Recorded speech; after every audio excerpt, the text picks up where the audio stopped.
Morning. Okay, so before I start, I want to get some feedback. Did you take a look at the problem set I added to these slides at the end of this slide deck? So suggested problems, did you take a look at it? Did you start working on it? Yes, no? Okay, so if you have started, great. If you are yet to start, please start soon. We just completed chapter 2, so it's the best time for you to reinforce that material. Kindly go through the problems. So last lecture we talked about forces on submerged surfaces. If what I taught you is to calculate the resultant force and the location of the resultant or the height of the resultant ZR using the moment method. If you look at the book, they talk about using the second moment of area and give you a formula for the XR and FR directly. The two approaches are entirely equivalent, but I prefer this because it's very simple. And in the exam, I'm going to focus only on rectangular cross sections. So if it's a gate, it's a rectangular gate. The width of that gate is going to come out from the plane of the paper, and that's the only geometry we are going to do for the exam. So this approach will be sufficiently simple and direct for you to do that. If you are going to do other cross sections like a circular gate or a triangular gate or any other shape, then the approach of the book will be useful, which you can definitely pick up if you understand what's going on here. So we'll stick to this because it's simple enough. It teaches and you can build on from there. Make sense? And what I also definitely would recommend is working through all these problems, and it essentially is the level of difficulty you can expect for the exam that's coming up on February 24th. Okay, so please work on this. I can't repeat myself enough number of times. If you think that this is something that you could skip and still do well in the exam, that won't be the case. I'm telling you up front. Okay, so please do this. Any questions? Yes. So, the chapter of the exam, there is going to be chapter 2 and 3. We are starting chapter 3 today. So the exam is on 24th. The content I discussed the week prior to that is what will be on the exam. There will be one lecture like a dead zone where I discuss that material, but that won't be on the exam now. But I will make sure I cover it in the comprehensive exam that comes at the end of the semester. So what I mean is, so here is our syllabus.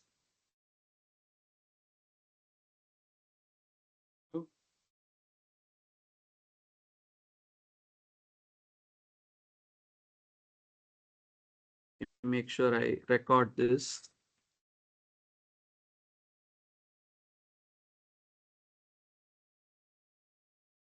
All right. So here's our syllabus. Okay.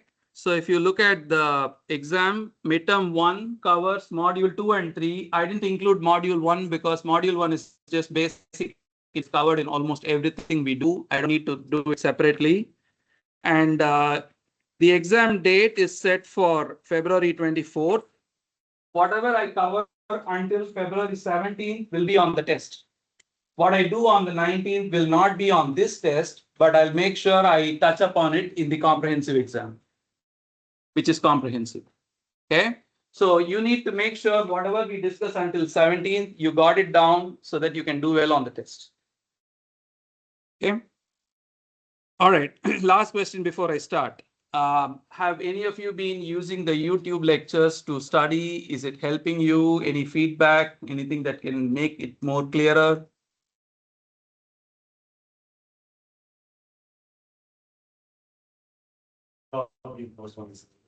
Everything is on the syllabus. That's why I keep updating the syllabus. So there is only one document you have to keep track of. No separate documents. Okay. So no feedback on. Okay, it's fine. All right. So let's get started with the next topic of discussion. Computer keeps freezing. Okay, here we go. So now we want to talk about fluid motion. We talked about statics so far. Now we are just trying to understand how to describe fluids that are in motion. Okay. So let me start with a like an example. Okay, we want to talk first. I don't want to jump into equations right away. You all played as a kid or have kids, maybe even, who play in slides, right? Have you been to the park of late and seen a slide, a kid go down from the top to the bottom, slide down? Now just think of a bunch of kids lining up to go up on the slide down, and then they just keep doing that. Okay. That slide is what is a slide? It's a conduit for the kid to go from point A to point B. And if let's say every 30 seconds the kid climbs onto the slide and goes down at nearly the same speed, if you watch this from far and forget for one moment that these are not kids, but these are just little molecules, it would look like fluid regularly flows down that conduit. Can you picture this? Because it's easy to show you a video and say this is laminar flow, but I want to make that mental connect that it's nothing but a flow, a continuous flow, a steady continuous flow of molecules from point A to point B. This is what we call a flow. Okay. There are different classifications and various types of flows. If you try to sit and do a mapping, that will take us several hours. Instead of learning everything in one bite, what we want to do is start with this very simple flow. I'm going to call it, the title of the slide is what is flow? And I want to say we will start with the steady, continuous, and even repeatable movement of molecules from point A to B. And I'm going to help you remember this. Think of a conduit or a slide in a park in which kids go from top or not go, slide from the top to bottom steadily. Let's say one kid every 30 seconds. This is to help you remember this long after this course is done, said and done. But flow is a simple movement of molecules from point A to B. Okay, and I'm going to help visualize that by drawing. So if I have, let's say, point A and point B, think of it as a molecule starts here. Okay, this is a steady flow, meaning nothing changes with time. A molecule starts A, it is traveling along this curve at a certain speed. We'll for a second even assume that speed is constant. So a molecule starts here, it is traveling. Molecule starts here, molecule, or instead of molecule, I'll call it a fluid particle, which is just a bunch or collection of molecules. Start at A, and that bunch or particle travels at a speed v along the curve path or conduit. I know I type it out.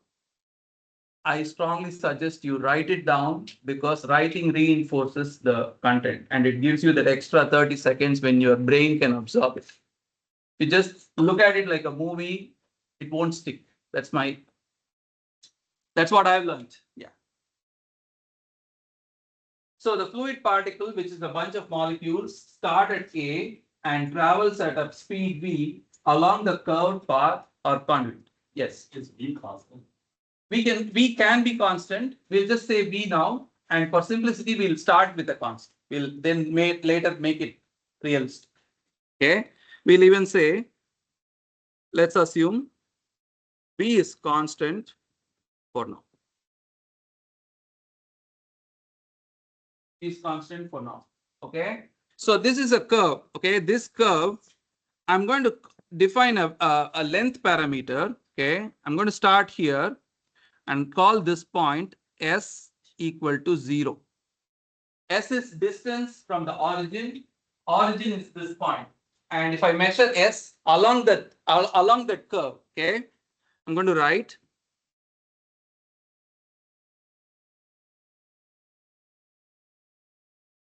this as let A be the origin or reference point from which distance along the curve S is measured.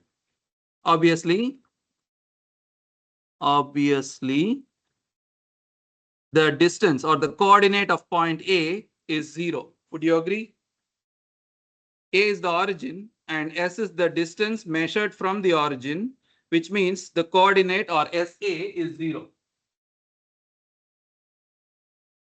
Are you with me? Yes? Good. Okay. Okay. And the coordinates of any point along the curve, we'll call it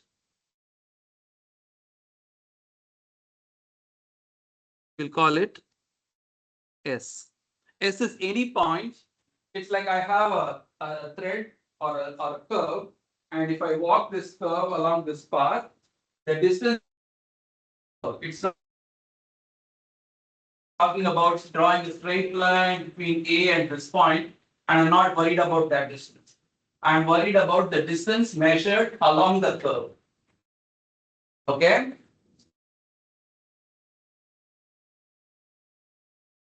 So just to give you some perspective, if you want to know what's the distance between, let's say, New York and London, would you just take a map and just put a ruler and read off the distance, or would you take a globe and try to put a thread and try to read off the length of the thread? Which one would you do? Which one would be more correct?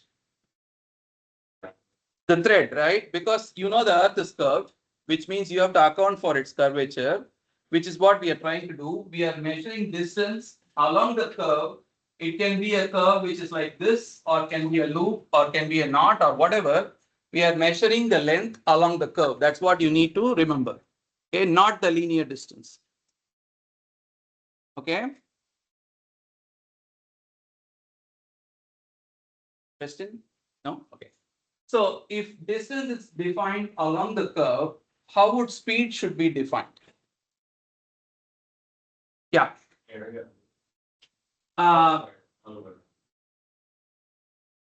If distance is measured along this curve, the speed would be the rate at which I go through that distance, right? V should be equal to ds over dt. Only thing is, I want you to tell me what's the direction of this speed or direction of this velocity whose magnitude is ds over dt. Tangential to the curve. Okay. Before I let others talk, I'm going to come back and ask you, why do you say that? Any other responses? What is the direction of that speed or the velocity? Is it tangential? Because we already have an answer, tangential. So if I write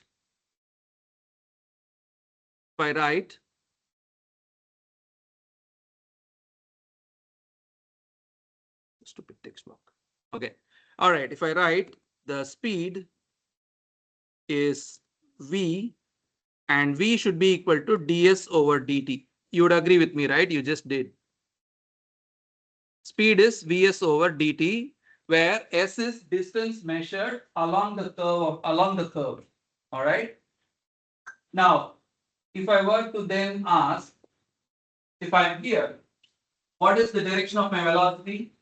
Is everybody in agreement that it is tangential? Okay, you should tell us now why it should be tangential. I'm just thinking in terms of the derivative of the curvature, so it's like this slope at every single point of the curve.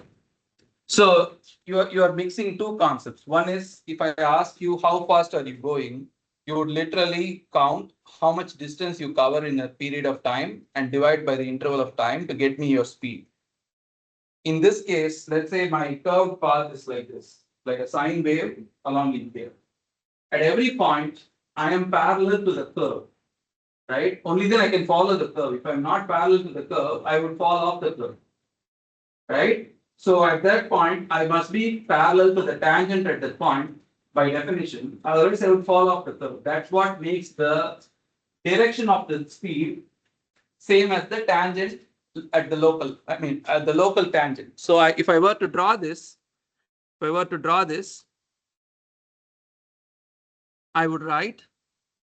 draw the velocity like this. Oops. So this sorry, that doesn't look exactly tangential. Let me try.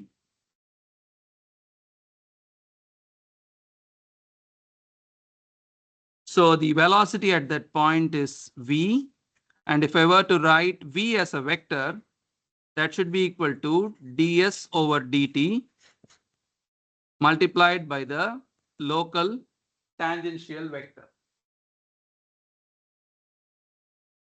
Need to write this little clearly.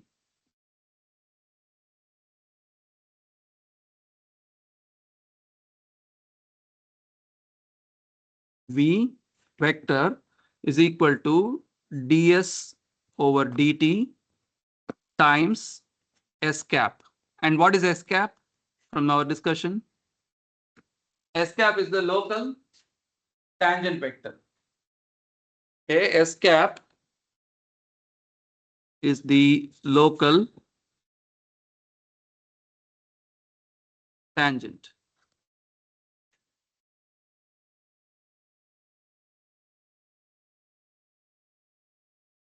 Okay. Are you with me so far? I'm kind of going, yeah, tell me. So we're saying, I can't really read what you're trying. Okay. So I'll write it in a separate step. Okay. Thank you.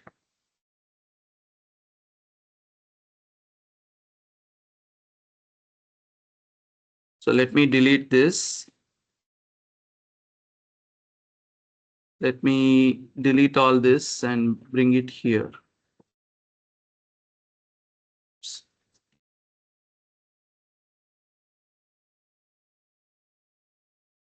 Okay. All right, let's write this again. So you have the point S, okay, or I'll call this some arbitrary point whose distance is S, whose distance from A is S. Okay, and the velocity at S, let me write it.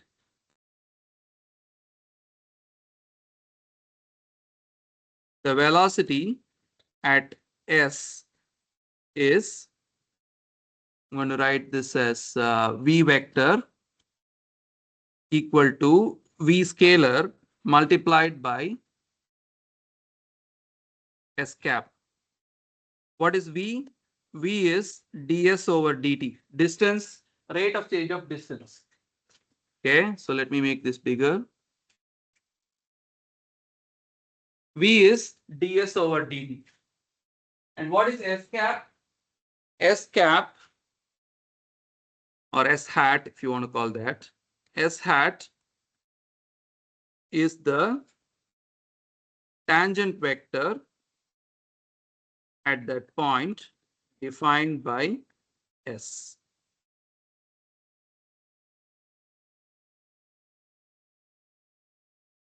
And to avoid confusion,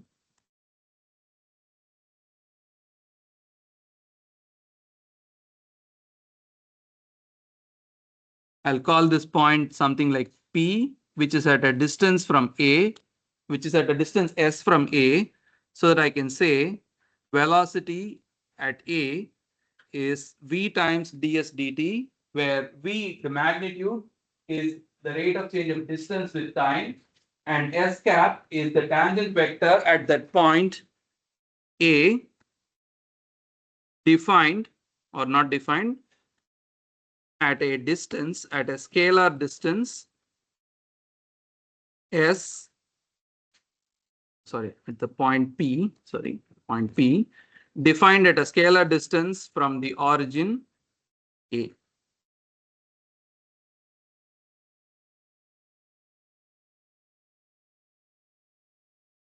I'll give you a minute here to process this. If you're not clear here, we should talk, then I can move forward.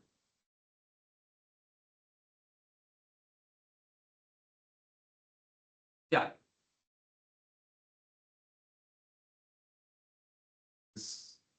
That's high.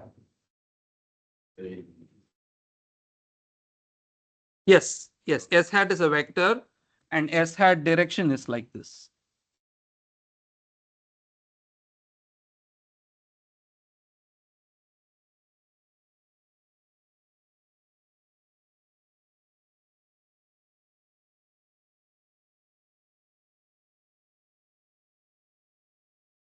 No, I didn't bring any angle here. If I draw a circle or a thread or any arbitrary curve, at any point you can define a tangent, right?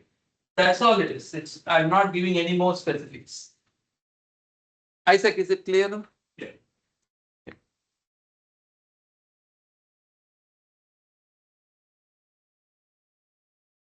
I can see the faces. I'm too slow. You're too bored. We'll ramp it. That's what you're saying, right? No? I just have to sneeze. Okay. All right. I thought I'm being too slow. All right. Okay. So we talked about distance. The point, an arbitrary point P is taken at a distance S from the origin. At that arbitrary point, the local velocity is V, which is given by the rate of change of distance multiplied by the local tangent vector. This is the story so far.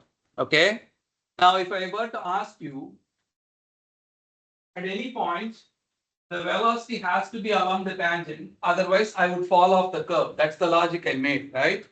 What about acceleration? Will acceleration be only along the tangent, or it can be also along any other direction? What causes acceleration?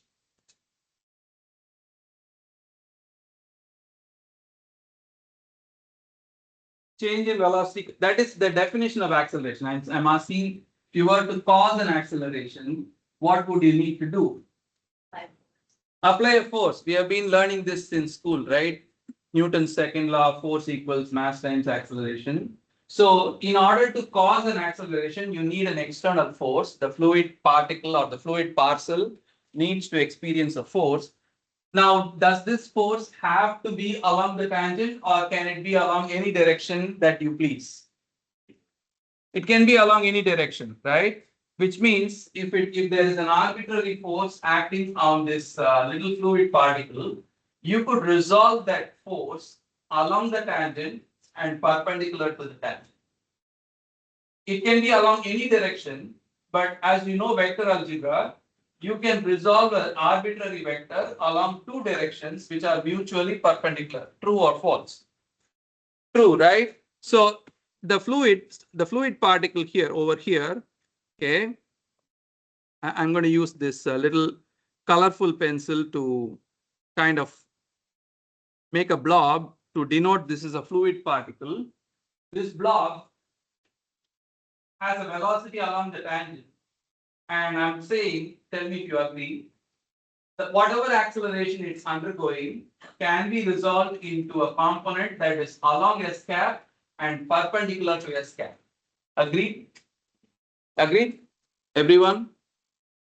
Yeah. So let's write that down.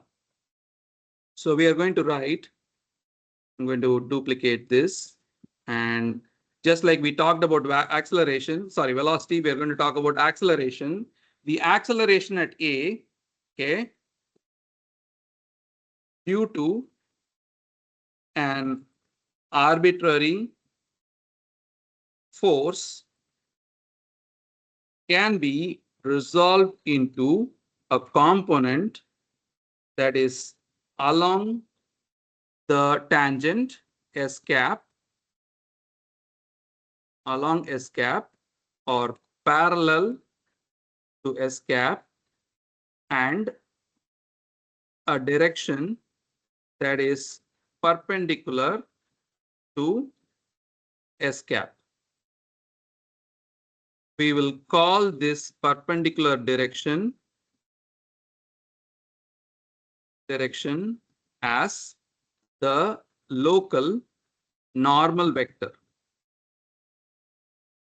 right? Whatever is perpendicular to the tangent has to be the normal, and this is 2 dimensions. So we are just thinking if this is S, the normal can be inward or outward, right? Good. Inward or outward. Just for the sake of convention, we will take the outward drawn normal. That is, if you look at a curve, you know some basic geometry. On which side is the center of curvature of this curve? Is it on this side or this side? The way I've drawn it. This side or other side?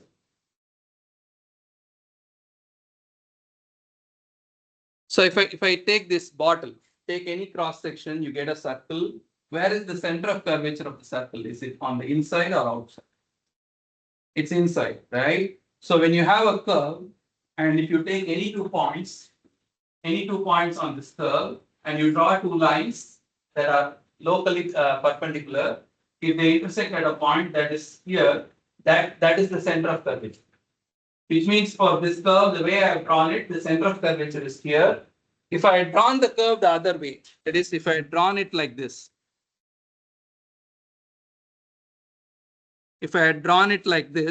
where is the center of curvature?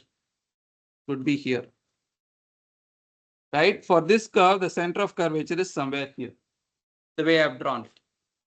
That is very important, the way I have drawn it, which means it's arbitrary. You could draw it another way. As long as you know where to locate or how to locate, you're okay. So don't believe this is the only way to draw. Okay. All right. So we take the point and we take the outward drawn normal, and the acceleration can be resolved along S cap and the outward drawn normal, which I'm calling N cap. Do you have a question? So we will call this perpendicular direction as the local normal vector.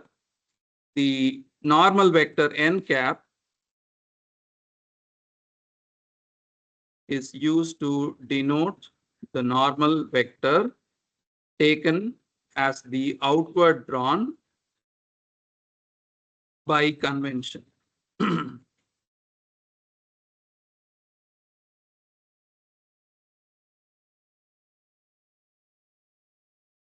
there a question? Me so far? Want some more time to write?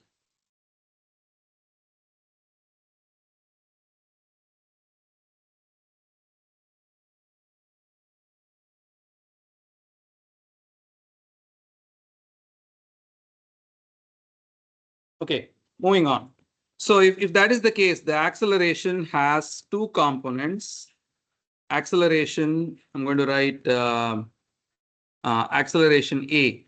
The local acceleration A has 2 components.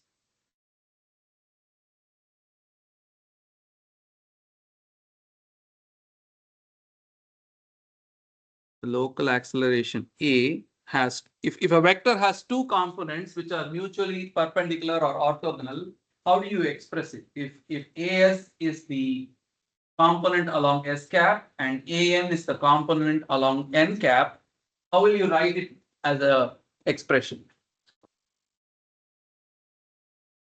AS, okay, 1 second. So if I write this is equal to AS, the component magnitude multiplied by S cap plus AN, the magnitude multiplied by N cap. So I'm just writing a vector A, which could be arbitrary, which is often arbitrary, as the sum of 2 components, one along S cap and one along N cap. And we'll write it as AS is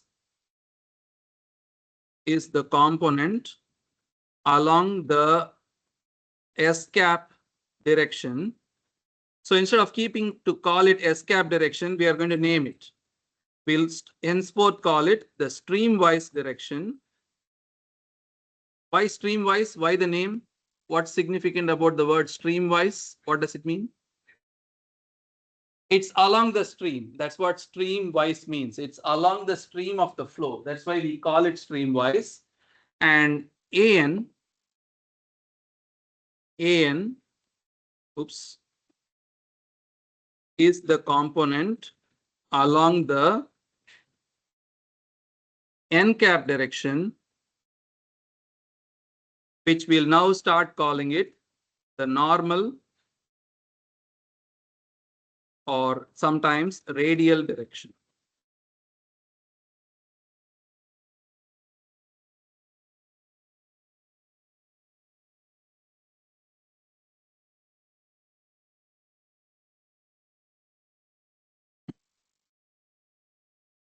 So acceleration is the sum of the streamwise and the normal components AS and AN.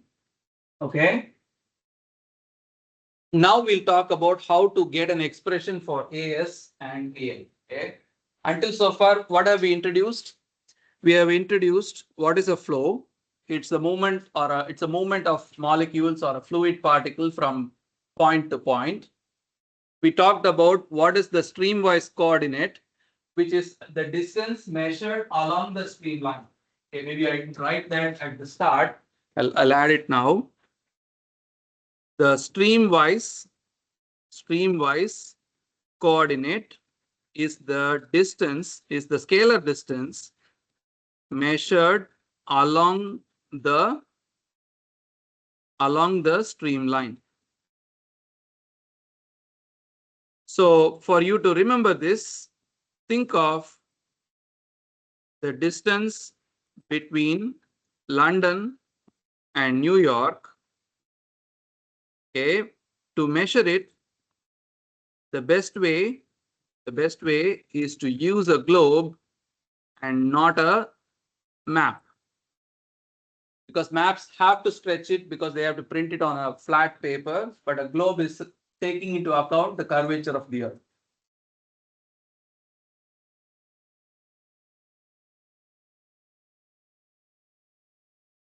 Okay, we talked about what is the streamwise coordinate, distance measured along the streamline. We talked about what is the velocity. By definition, velocity has to be along the tangent. That's what following the streamline means. Otherwise, you would fall off the streamline. When do you experience this in everyday life? When you are following a curve, if you don't follow the curve, you will be thrown out. When does this happen or doesn't happen? Thankfully. Driving. Can you tell further?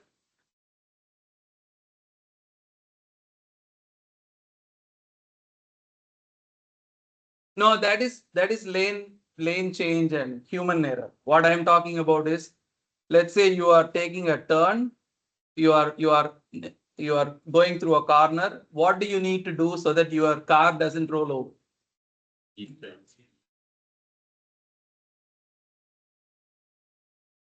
You steer to make sure you follow the curve, right? If you don't follow the curve, you'll either go straight, or if you follow the curve too fast, you will be thrown out, right?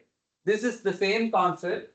The fluid by definition follows the streamline, which means its velocity has to be along the tangent or along the streamwise direction. And the magnitude is ds over dt, the rate of change of distance. And then we talked about what is acceleration, which can be arbitrary. And if it's arbitrary, it can be written in terms of the streamwise and the normal components. That's the discussion so far. Seems like a lot, but it's actually not a lot. It's just slowly building up. Okay. Now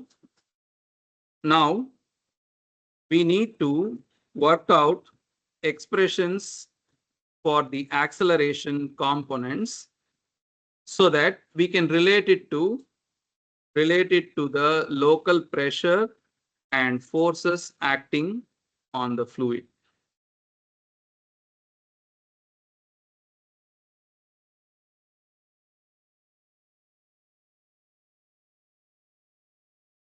I like to tell what we are going to do so that you can kind of look forward to it. Doing it everything without telling makes me feel a little uncomfortable. All right. So now think about this AS. Okay. Let's think about the streamwise component. How will you, if you think about that first example I gave about kids going down a slide, let's say you have a video camera in the sense that you can measure position of each kid or at as a function of time. How will you think about, or how will you estimate the streamwise acceleration? How will you think about how to estimate or measure or calculate the streamwise acceleration component, which is AS? Answer that question for me, please. You are at the park. You are looking at those kids. They are doing this like continuously. You have a camera and maybe you have a timer. How will you measure this thing?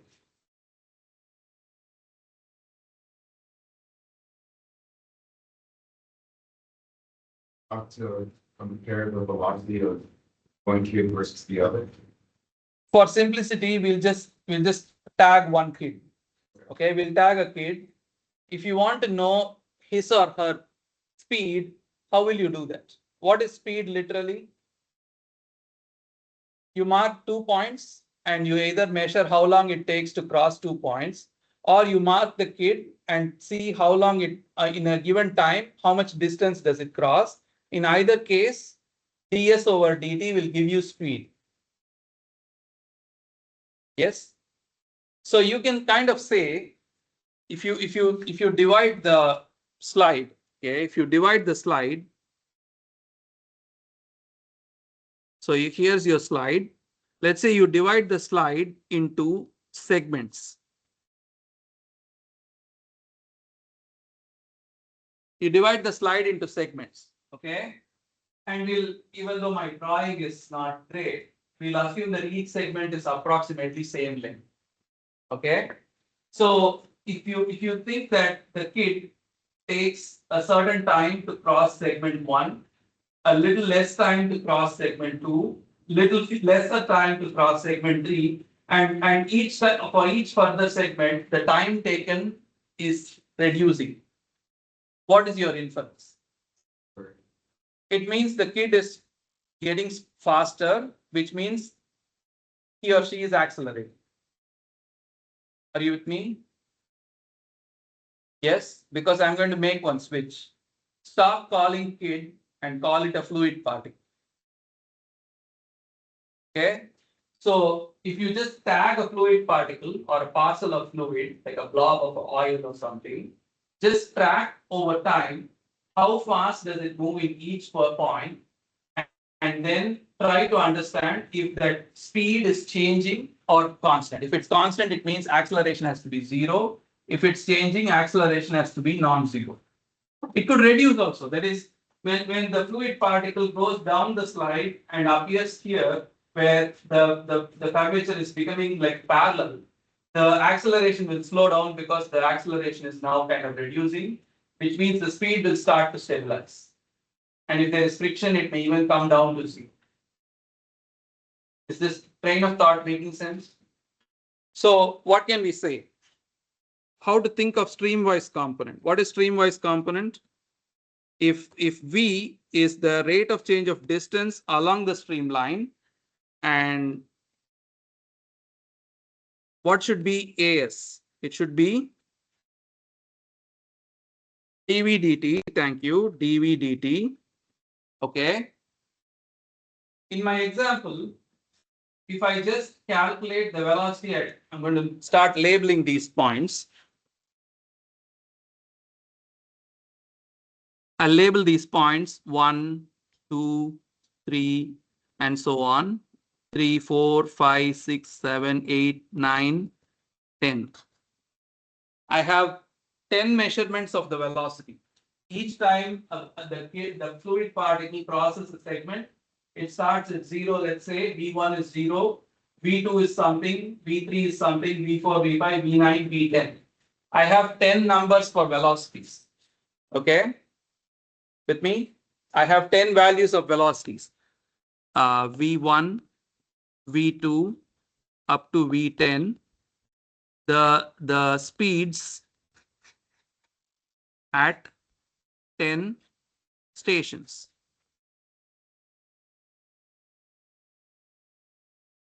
And you do agree that V1, V2, V3 are not all identically same.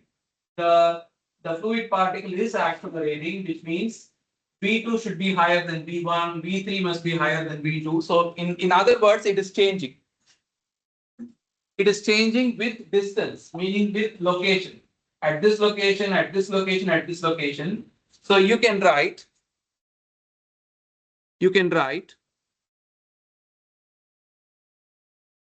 V is a function of position. Can you write that? It does seem to depend on position, right? So if I can write that, okay, I can also think, so speed depends on position, that is V is equal to a function of S. Okay, so if I can write that, I can also calculate the rate of change of V along S or along the streamline. That would be dV over ds. Would you agree? What's the rate of change of that speed along that curve? That must be dV over ds. You agree, Isaac? Okay. Others? Have a question? Good.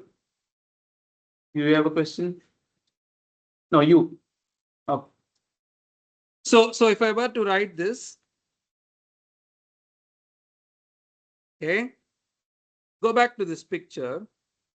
What is my goal? My goal is to compute what is the rate of change of speed with time. Okay, that is like saying if I go from point 1 to 2 or 2 to 3 or 3 to 4, wherever, the rate of change. Okay, can you do this? Now for one moment, assume that this is steady in the sense you just keep looking at it. Nobody tells you that fluid particles are actually moving, but if you just focus your attention on any one point, anything that you want, that is 2 or 3 or 4, any one point, and if you just focus your attention on, let's say, number 3, what will you see? You're not looking at 2 or 4 or anywhere, you're just looking at number 3. What will you see? You will just see velocity. You can't perceive acceleration unless you look at more number of points. Does everybody see that? If you just focus your attention on any one point, at that point, you can only tell at what speed, with what speed the fluid particle arrives there or leaves from there. You can't tell what happens before or after. Okay? So you can perceive speed at that point. Okay? Now, if you are allowed to look at multiple points and just note down the speed at those points, you can note down V1, V2 at different points. Okay, so if I were to ask you,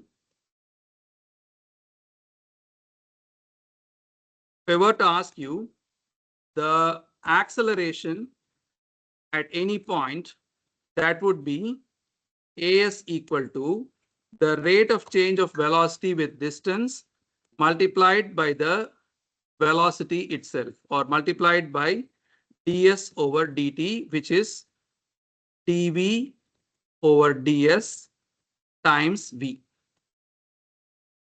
So we have an expression for velocity, for acceleration in terms of the velocity and distance, which is nothing but v times dv ds.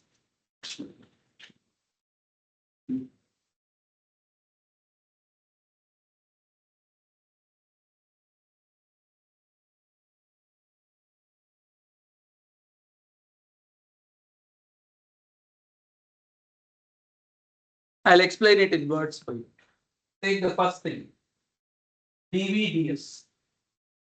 Okay, it's like saying if you move from point to point, the velocity changes with space. So there is a rate of change of velocity as you move from locations. The second term is simply the rate at which you move between locations. What is speed? Speed is how fast you can go from point A to B. So I'll add a note here. dv/ds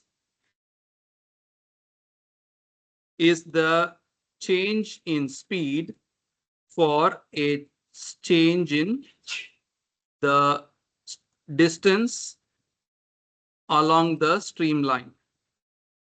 That is, if you along that streamline, if you walk a certain distance, this is how much by which your speed will change. And then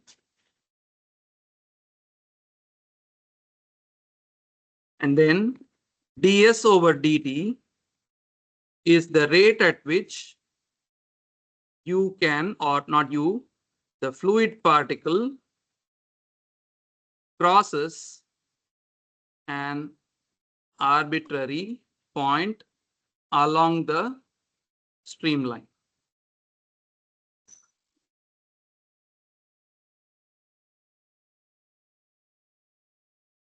The first term is the change in speed if you move a certain distance along the curve. The second term is the rate at which you can move along the curve. That's what speed is. So if you multiply the two, you get the acceleration, which is v dv/ds.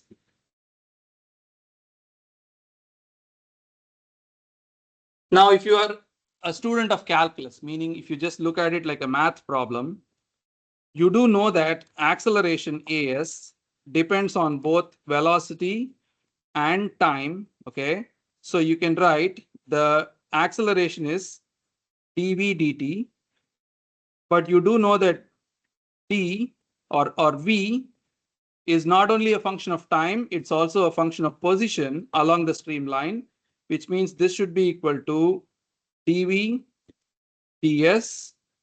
multiplied by ds/dt. This is the mathematical interpretation to call this velocity as a function of both position and time, and then use calculus to get this. If you don't want to do the physical interpretation, you can do a mathematical derivation.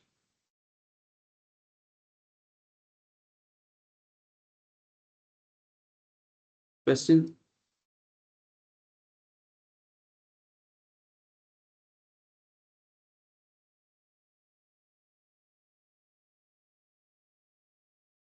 So this v dv/ds, okay, I'm going to start writing this as v dv/ds. I can also write this as d over ds of v squared over 2. I'll start writing it like this. Streamwise acceleration is the rate of change of this quantity v squared over 2 along the length. So here's a translation. So this statement here, I'll highlight it in yellow. Okay, the translation, the English translation for that highlighted part, let me put it here. The streamwise acceleration is the rate of change of the quantity v squared over 2 along the streamline. That's the English translation for the highlighted mathematical formula.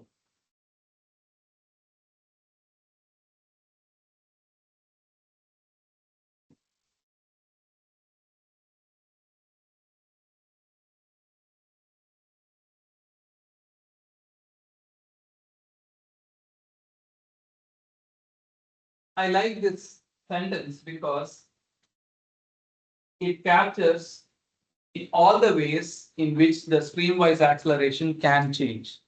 I don't have to worry about whether velocity is a function of time. What I only have to worry is take the local velocity squared divide by 2, and just think how that quantity changes along the streamline. The fact that velocity itself is a function of time is already accounted for. So I don't have to remember one extra thing.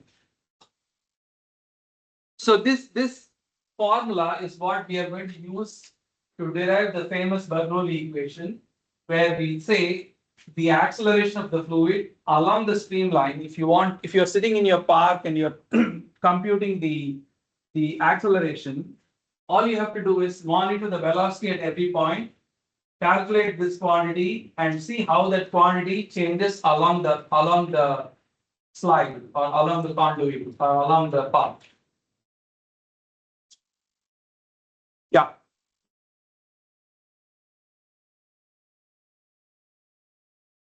DVDS in English, it's right here. Let me make this bigger.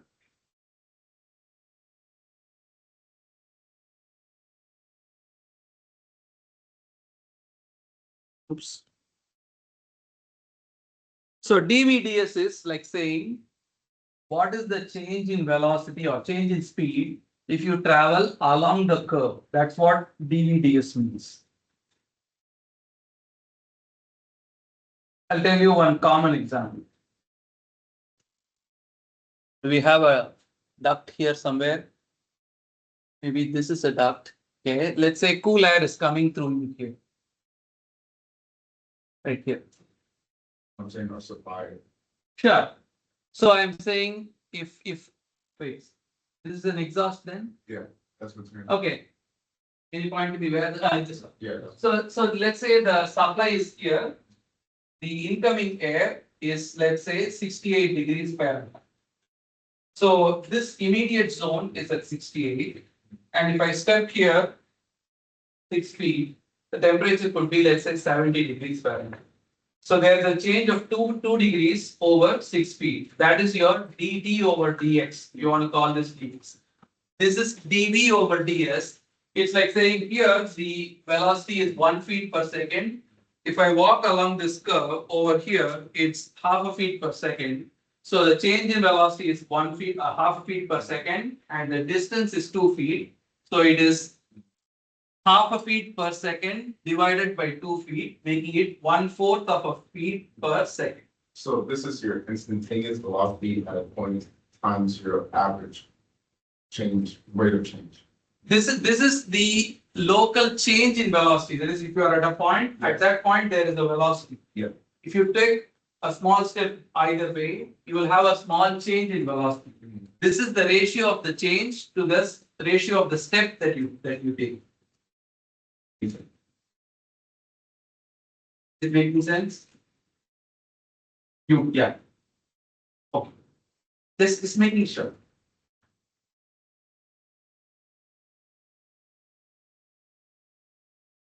The skill that I hope you would pick up, not only just problem solving, but it is actually the ability to write a formula and explain it in plain English. That's the important skill.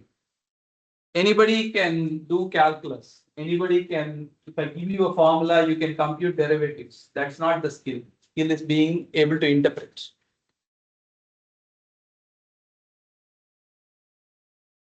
Okay. So the streamwise acceleration is equal to v dvds or d by ds of v squared over 2. Remember that. We'll use it again in a short while. Okay. Good. All right. So apart from my example of a slide and a conduit, can we now pivot back to actual fluid mechanical or fluid examples of flow along streamlines, where you can think the velocity changing along the streamline in some situation? Where else does it happen? Waterfall. So that example is very close to what I already said. So let's rule out waterfalls, slides, theme parks, fun rides, anything that has to go from down a slope. Let's think of something else. What else goes in streamlines? Yeah. Okay, so that example is quite broad in the sense wherever there is flow, in principle there is streamline. I want you to tell me exactly a situation where the fluid flow is in layers or is along certain curved path. Airflow over a car. If the flow speed is not too fast, let's not talk about turbulence yet. But if the flow is orderly and going over the car or a bike or a bicycle or whatever, that flow can be taken streamlined flow. That's why they call that process of making the contour very smooth. The name? Do you know what's the name of making that contour very smooth and nice and it's called streamlining. Streamlining. It is called streamlining because they want to force the fluid to flow in streamlines. That's why the name stuck as streamlining.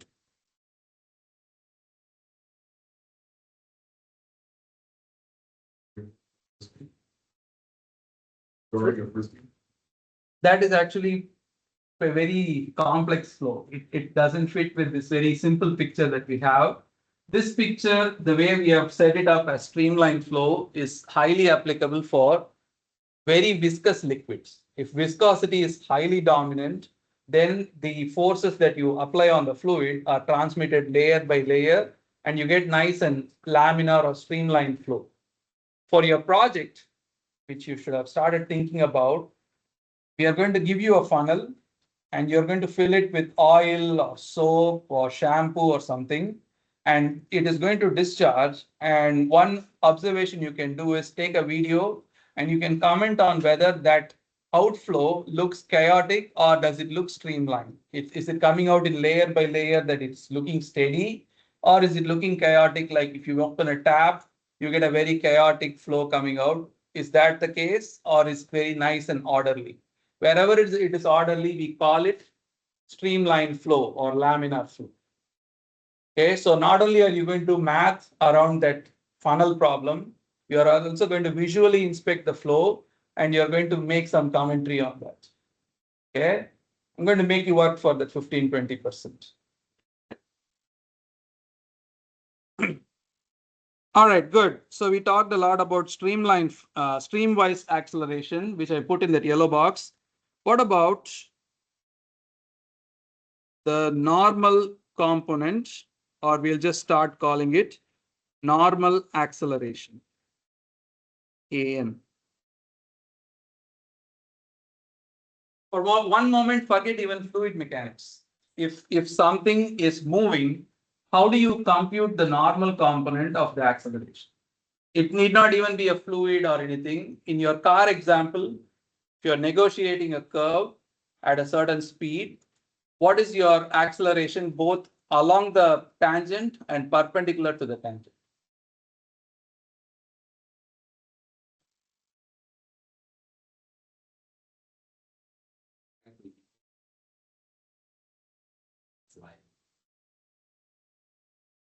Yes, that is if the normal acceleration is balanced by friction, you won't slide in or out. If friction wins, which it never will, you will slide in. If the outward acceleration wins, you'll be thrown out. Right? So how do we think about this normal acceleration? I can tell you the formula, but you need to tell me first, what does it depend on? When is it high? When is it low?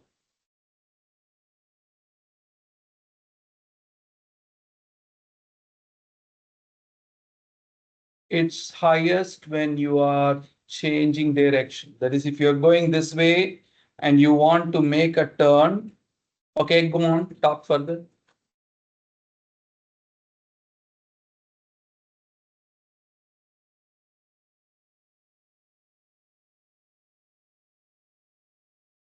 Okay, keep thinking, you're onto something. Yes, anyone else? How to think about this normal acceleration? When have you felt it? Tell me that first. What's the most common manifestation of normal acceleration that you have felt? Okay, one at a time. You first.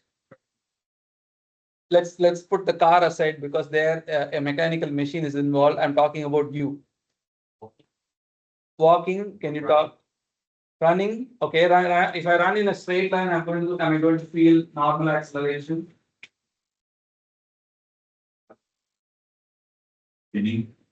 You came close. If in the straight line there is no normal acceleration, then when can it be normal?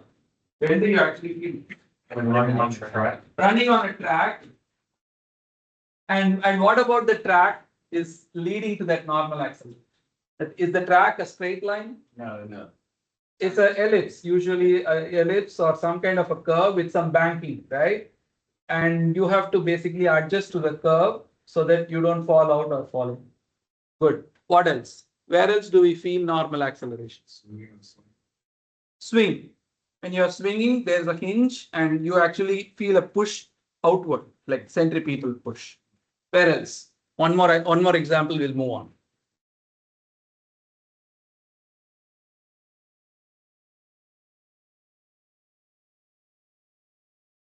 Okay, since none of us are astronauts yet, maybe you haven't felt it. That's exactly ties back to what you said. If you're an astronaut, you are accelerating in a straight line.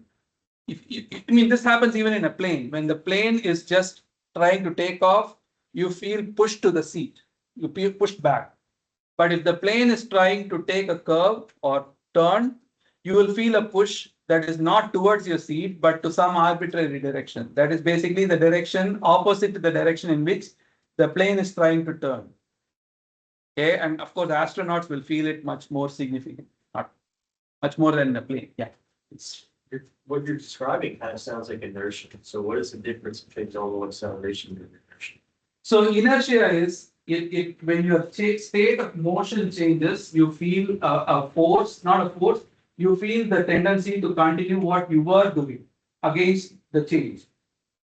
The normal acceleration is when you're trying to constantly change direction, like going in a circle, you feel that force that is trying to push you out. That is the normal acceleration. If it doesn't push you out, so think about it. If you're going like this, if you can't make the change in direction, if something doesn't keep you along the curve, you'll fall out. That's normal acceleration. It is like what he said. That's why I like your response so much. It entirely is about changing direction. Inertia is going from motion to no motion or no motion to motion. That is like changing velocity. This is only about changing direction. It's not even about changing speed. Okay, good question. All right. So I want to write down those things. Normal acceleration is the resultant when, is the result when a change in direction happens. To contrast, inertia is the resistance to change in motion itself, not just direction. Okay, and without too much math, I'm just going to present to you An is equal to V squared divided by the radius of curvature. V, so I want to bring back my figure here.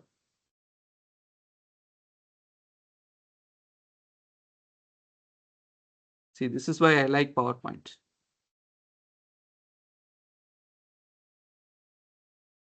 So An is V squared over R. Okay, V is the local speed. Okay, and R, what is R? Any guesses? It's the local radius of curvature. Is the local radius of curvature. So of course we are counting on your geometry or calculus knowledge to be able to calculate the local radius of curvature. But that is a detail. If I tell you it's a circle, what's the radius of curvature? Radius. What's the center of curvature? Center. But for an arbitrary curve, it requires a little bit math, but I won't take you there. It's not beside the point. We just need to know that R is the local radius of curvature. Good. Okay. All right. So then put this together. Okay. We'll go back here, copy this slide and put it back here. we now have acceleration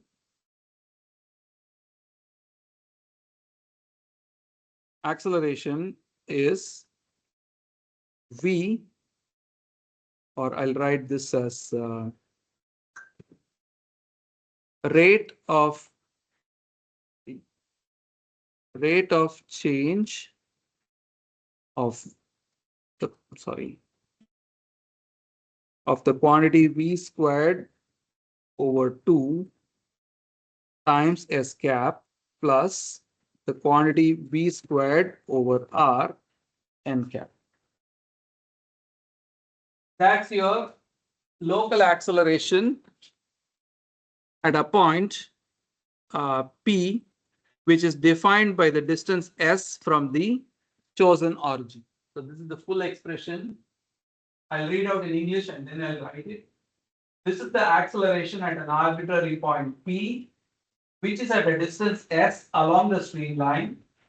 It is equal to the sum of the streamwise component and the normal component. So I'll write the English translation. AS, or A P of S, is the acceleration at a point P, which is at a distance S along the streamline.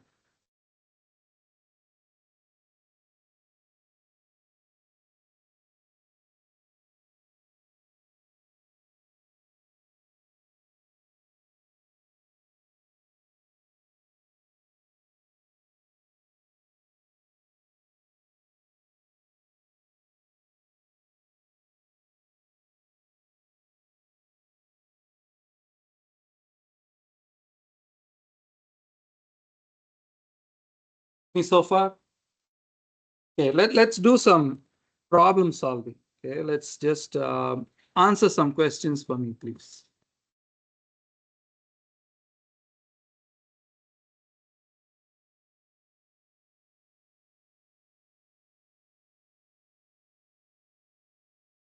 All right.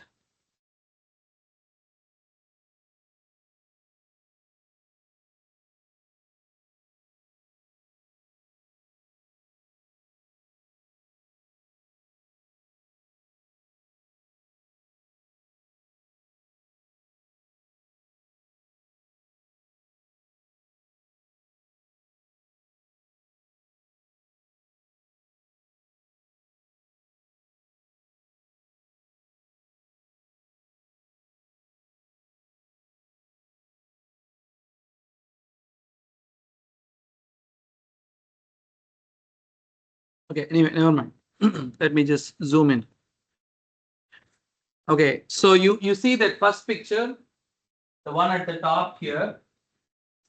You can think of the spacing between the lines as a measure of the velocity. That is, if they are closer, it means the velocity is higher. If they are farther apart, it means the velocity is lower. Or in other words, the density of the lines is a measure of how much is the velocity. More velocity means we'll draw more lines. Okay. If you look at the first picture, it shows 3 identical streamlines which are equally spaced with each other, which means the velocity is constant. If you travel along the line, the velocity is constant. If you travel perpendicular to the line, the velocity is constant. If velocity is constant, what would be acceleration? You should ask immediately, which component am I talking about? So I'm talking about the streamwise component, and if I say that the velocity is constant along the streamline, streamwise component is 0. Velocity is constant along the line, it must be 0. If the velocity is constant perpendicular to the line, the normal component must also be 0. Okay. If you look at this this picture, the one here, this one.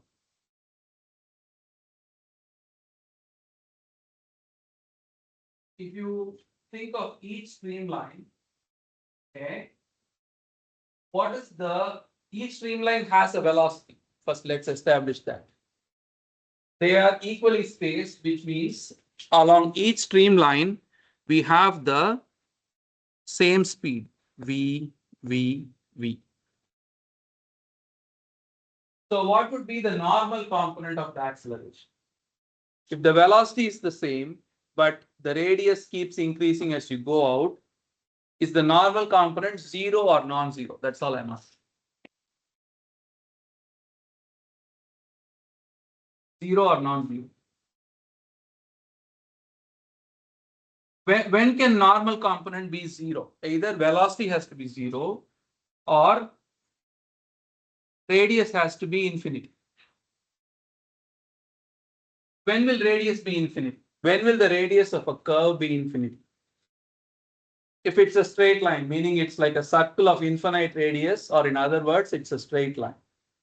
If this curve were a straight line, as in the first example, the normal component is 0. If the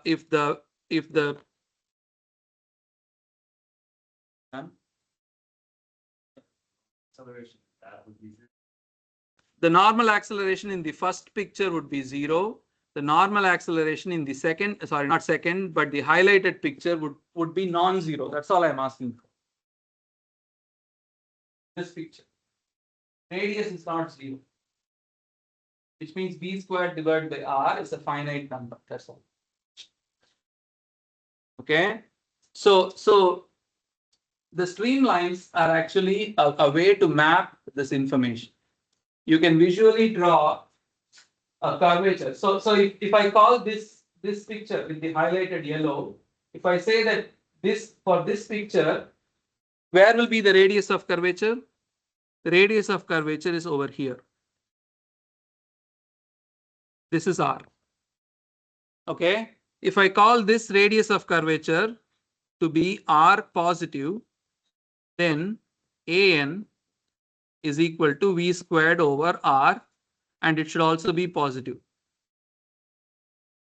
Okay.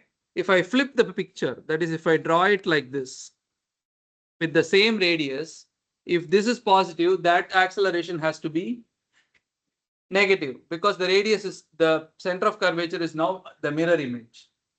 So what you need to pick up from here is understand, number one, the density means it's a scaling for velocity, meaning more lines means more velocity. The second is, from the curvature of these lines, you should be able to judge whether the normal component is 0 or non-zero. It is 0 only if it's a straight line. It's non-zero otherwise. Okay. Yes. Oh. Okay. Let's attempt some problems, because yes.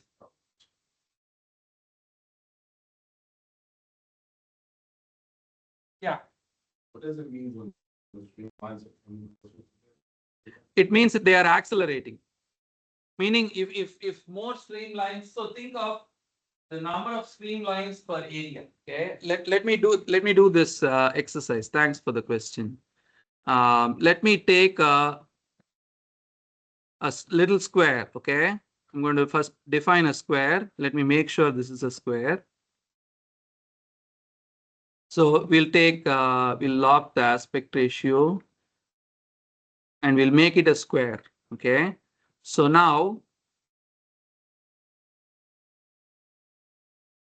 all right, I'm going to take this square, make it maybe slightly bigger, and I'm going to place it over here. How many lines are within the square? 2. That is like 2 per some area, which I don't care about.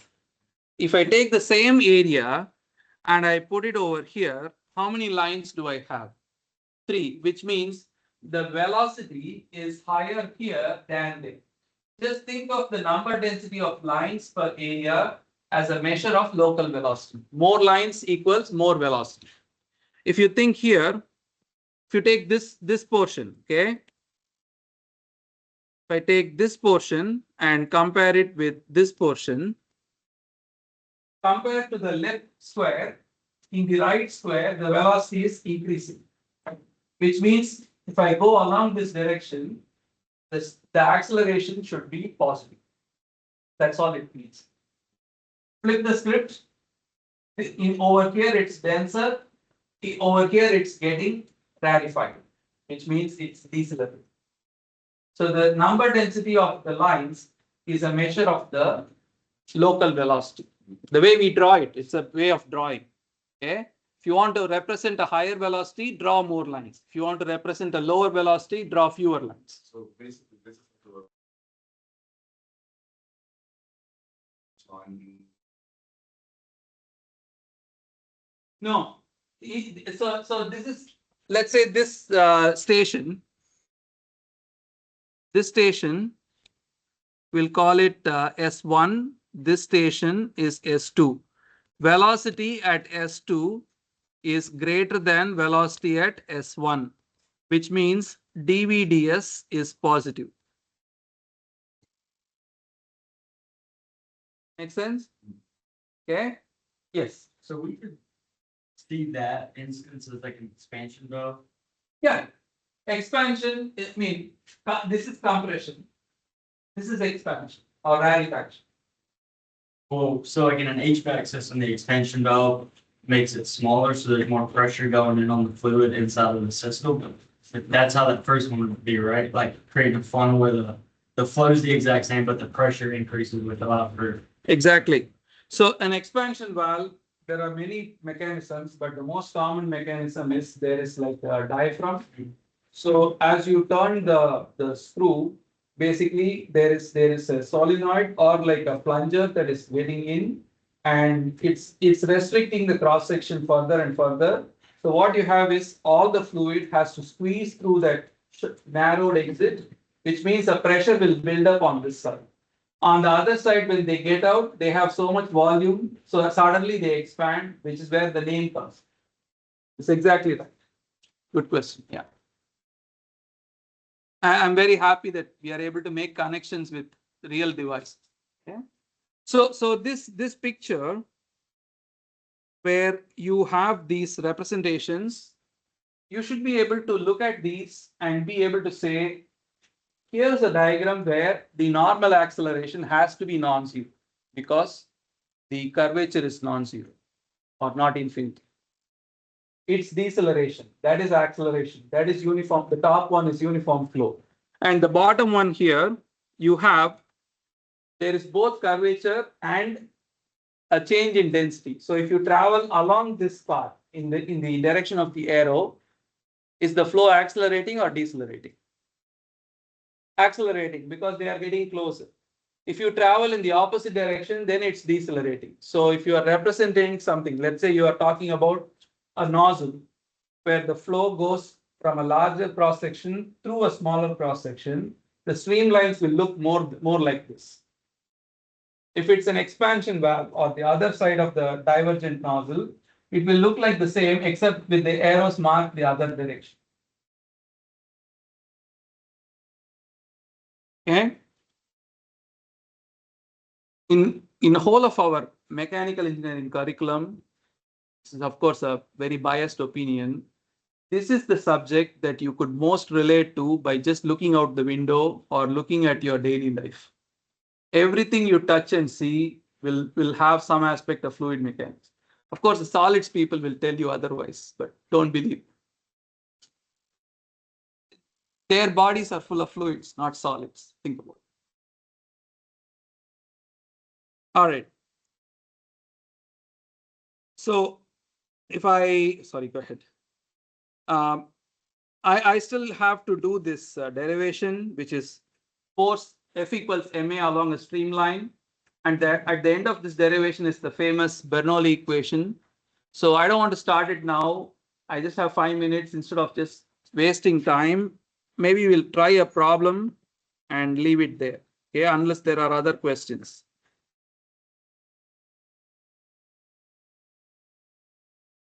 Interesting. All right, let's do, oops, sorry. Let's do problem 3.3. Let's do problem 3.3.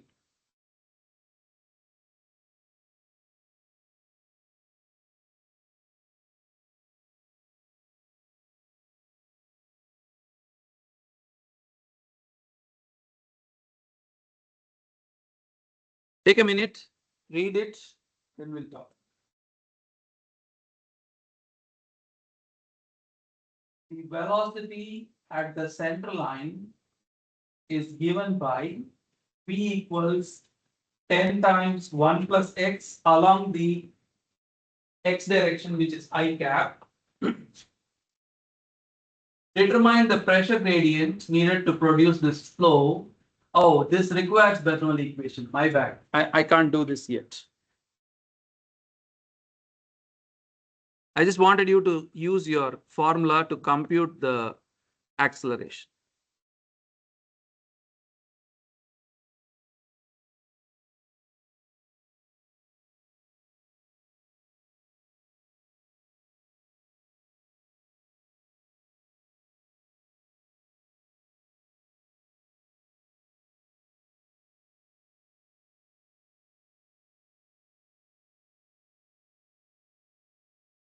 Okay.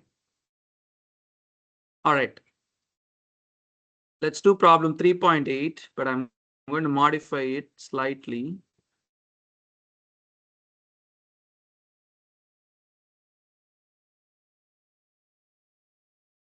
Don't worry about what they ask. I want you to compute what is the velocity gradient along the direction x and what is the streamwise component of the acceleration. Please compute for me.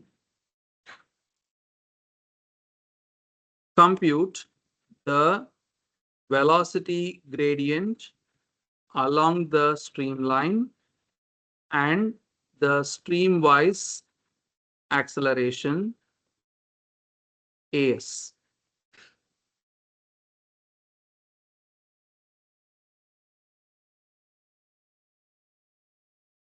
So we'll first call the streamwise component or streamwise direction is taken as the x direction, because there is no other direction mentioned here.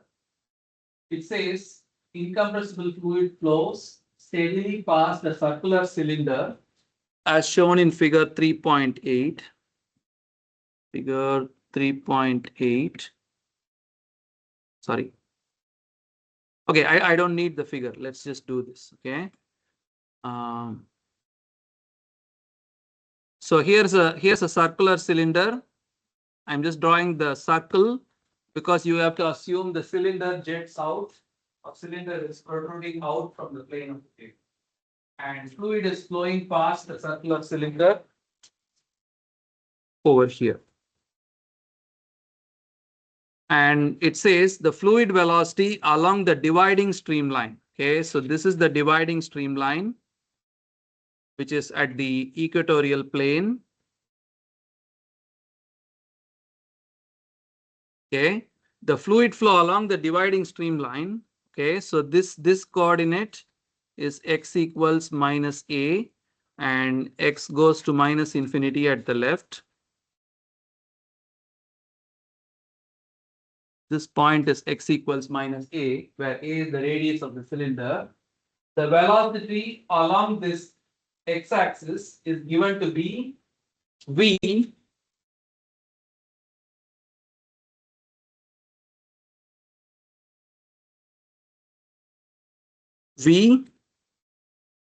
of x equal to v naught times 1 minus a squared divided by x squared.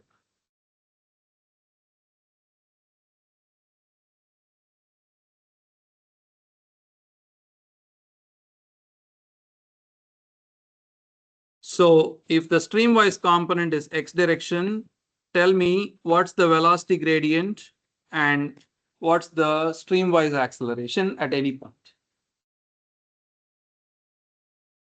Velocity gradient would be,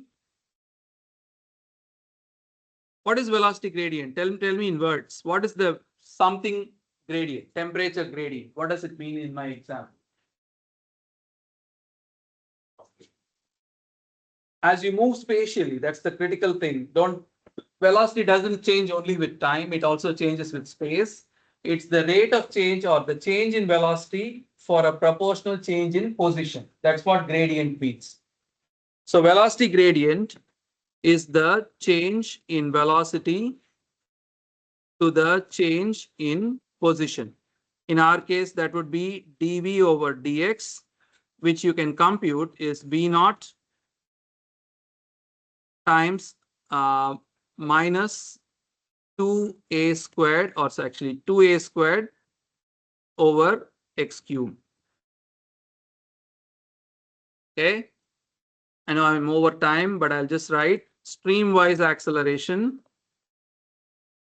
is equal to, or AS is equal to V of x times dv over dx, which is v naught squared times 1 minus a squared over x squared times 2a squared divided by x cube. Sorry, I need to move this to a new slide. Delete this. You can see the graphic from the previous slide. But, here's the answer.